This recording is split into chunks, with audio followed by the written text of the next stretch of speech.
Hi guys, welcome back to another episode of Monster Thoughts.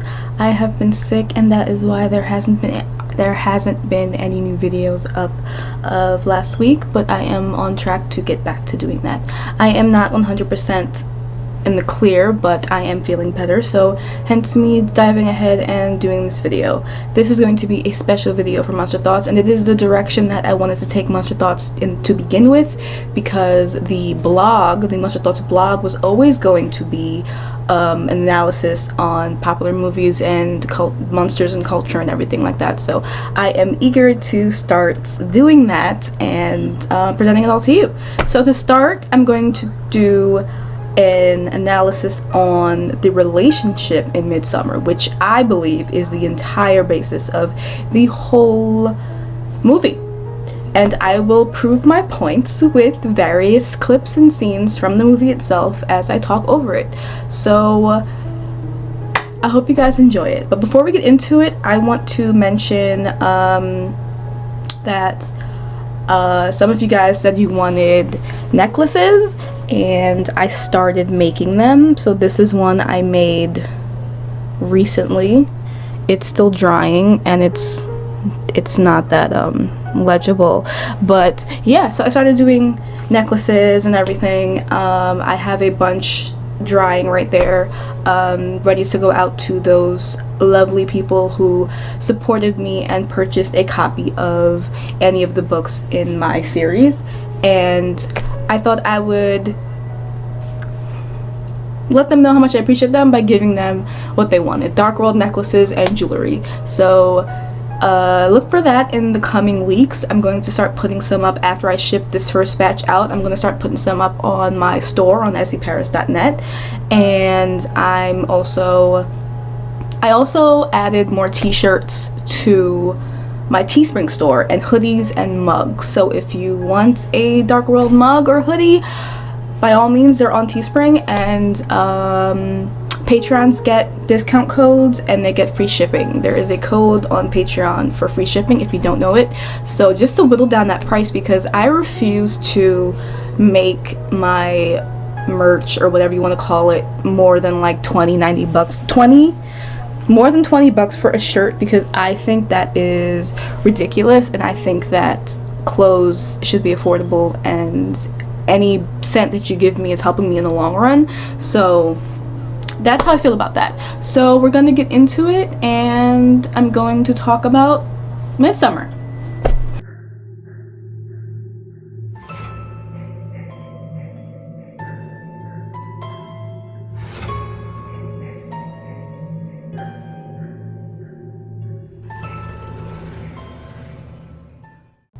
This will be a quick voiceover of an originally recorded video. If you want to see the full video, you can check it out on my Patreon for $2 a month.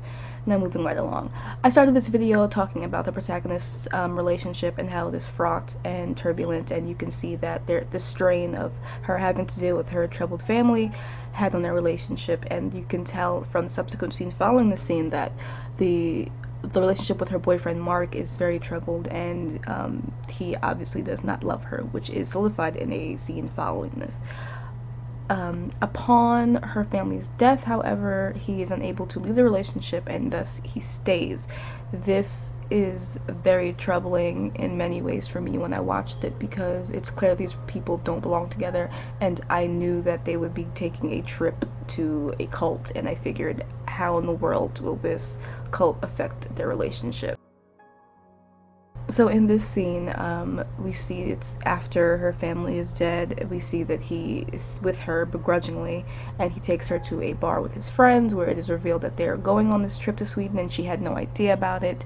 And the following scene that I can't show here, it signifies that they have vast communication issues and they really need to talk to each other, but they just can't for whatever reason. So I do a huge jump from here to them on the road, because I really liked the way that the camera work signified that they were going from a normal world to one that was upside down or dead different values, or was closed off from the rest of civilization, which further signifies that their relationship is on the rocks, and it is strange because they're not talking to each other. So here I wanted to just show that the two main couples, like there's a juxtaposition with the another couple that they meet who is recently engaged. They are madly in love, and I just think that the director showed this to further emphasize how ruined the protagonist and Mark's relationship was. And I thought it was very interesting that he added this couple in not only to give us another viewpoint of a healthy relationship, but to further show that something is wrong when things do start going wrong. So this is the scene where things start to go wrong. They had just seen two elderly people fall to their death as per the cult custom, and the aforementioned couple, one of the members of the aforementioned couple wants to leave, and the cult member lies to her and tells her that her husband has gone off with another person. But we get the sense watching the scene that that is not the case, and is further confirmed later on in the movie.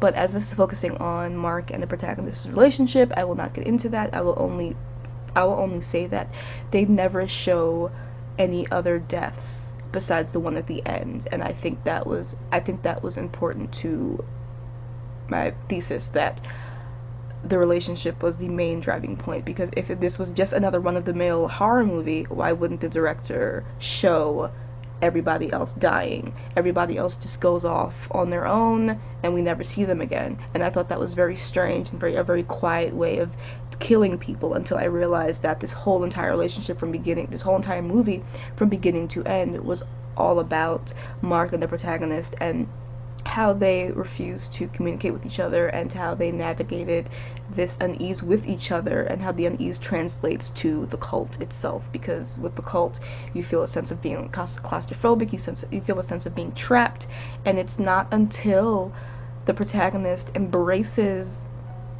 the cult's strangeness in a way that she becomes free of the restrictions of both her relationship and the grief she's feeling with her family and everything. So I thought that was really interesting that they put that in there. And this next scene that I'm going to show, when she is dancing around the maypole, and she is crowned May Queen while her boyfriend is getting told that he must bed and impregnate another girl in the cult, was very strong in that these two people are together, yes, but they are forced in this cult to go different ways, and that's where they were going anyway. The cult just further, the cult helped them get there, I would say. So he was going to be, I don't want to say that he was going to be unfaithful, but we can infer that based off of just how unhappy he is, what he tells his friends in the beginning of the movie. He was always going to either leave her, or he didn't have the strength to leave her, so he would do it through another means, with cheating.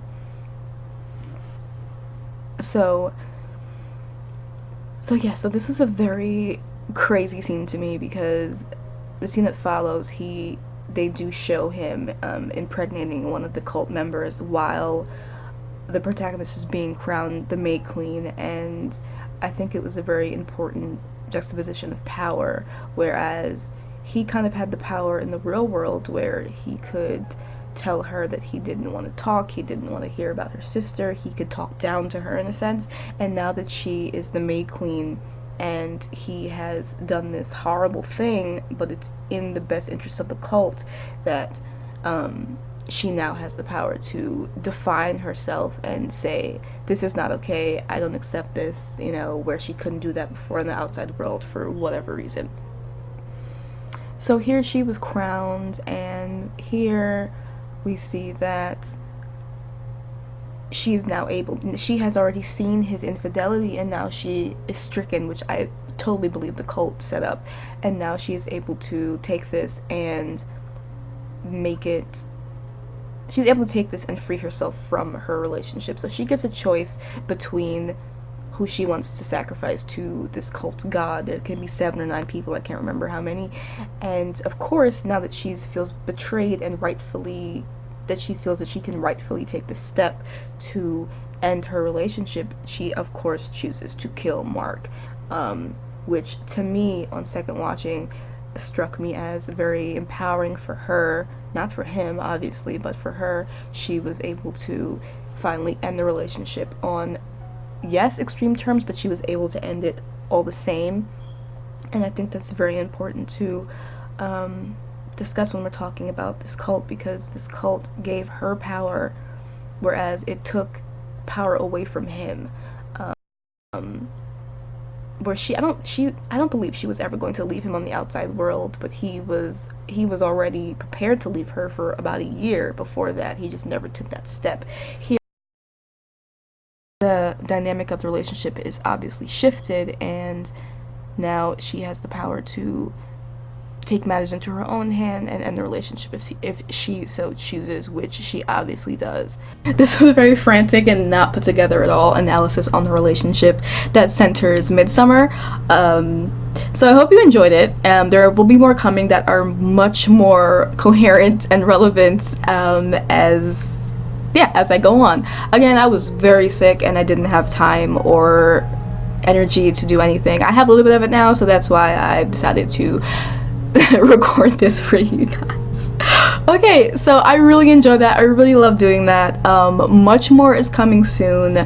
If you guys want, I could do a write-up of this analysis in my Monster Thoughts main blog. If you guys would like that, let me know. Look for more analysis on movies, books, blah blah blah, coming soon to the channel. So this was SC Paris with Blood and Love. Thank you guys so much for watching, and this was Monster Thoughts analysis, and we'll see you guys for the next one. Bye.